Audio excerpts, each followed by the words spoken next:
ত্রয়োদশ জাতীয় সংসদ নির্বাচন সত্যিকার অর্থে নিরপেক্ষ হবে বলে জানিয়েছেন বিএনপি মহাসচিব মির্জা ফখরুল ইসলাম আলমগীর। তিনি বলেন, দেশকে পেছনে টেনে নিয়ে যাওয়ার ষড়যন্ত্রকে নির্বাচনের মধ্য দিয়ে রুখে দেওয়া হবে। ধর্মকে ব্যবহার করে আরেকটি ফ্যাসিজম জাতির ঘাড়ে চেপে বসার চেষ্টা করছে বলে শঙ্কা জানান তিনি। এছাড়া দেশে কালো শক্তির উত্থান ঘটার শঙ্কা প্রকাশ করেন দলটির সিনিয়র যুগ্ম মহাসচিব রুহুল কবির রিজভী। রুদ্র রফিককে সাথে নিয়ে আরও জানাচ্ছেন বিপুল দেব রায়।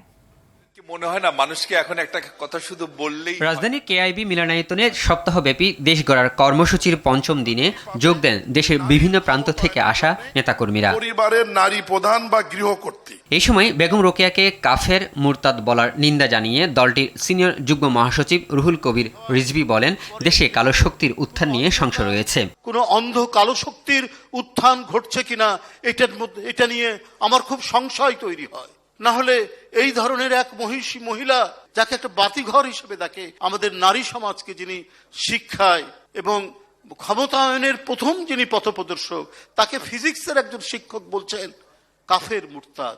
আমি তীব্র নিন্দা জানাই, ঘৃণা জানাই। এই অপশক্তিকে রুখে দেওয়ার আহ্বান জানিয়ে বিএনপি মহাসচিব মির্জা ফখরুল ইসলাম আলমগীর জানান, দেশকে পেছনে টেনে নেওয়া শক্তির বিরুদ্ধে সবাইকে ঐক্যবদ্ধ থাকতে হবে। পেছন থেকে অন্ধকারের মধ্য দিয়ে একটা কালো থাবা বেরিয়ে আসছে কিনা, আরেকটা ফ্যাসিজম অন্য দিক থেকে আমাদের উপরে চেপে বসতে চাইছে কিনা, আজকে মানুষকে বিভ্রান্ত করে এবং দুর্ভাগ্যজনক ভাবে আমাদের প্রিয় ধর্মকে ব্যবহার করে তারা আজকে বাংলাদেশের মানুষকে বিভ্রান্ত করতে চাইছে কিনা, আজকে সেই শক্তির বিরুদ্ধে আমাদেরকে রুখে দাঁড়াতে হবে।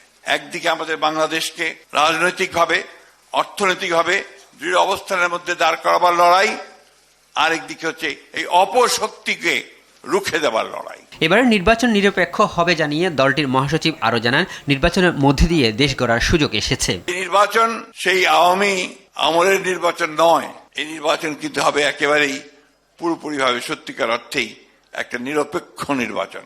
সুতরাং এখন কে নমিনেশন পেল কে পেল না, এটা নিয়ে চিন্তা এখন করার দরকার নেই। আপনি জনগণের সামনে আপনার পার্টি কি দেবে, আপনার নেতা কি দিচ্ছেন, সেই নেতাকে সামনে নিয়ে আসা, এই বিষয়গুলো কিন্তু আপনাদের মাথায় রাখতে হবে। খুব শিগগিরই তারেক রহমান দেশে ফিরবেন বলেও জানান বিএনপি মহাসচিব। আমাদের নেতা খুব শিগগিরই আমাদের মাঝে আসবেন, সেদিন যেন সমগ্র বাংলাদেশ কেঁপে ওঠে। বন্ধুগণ, বিপুল দেব রায়, RTV, ঢাকা।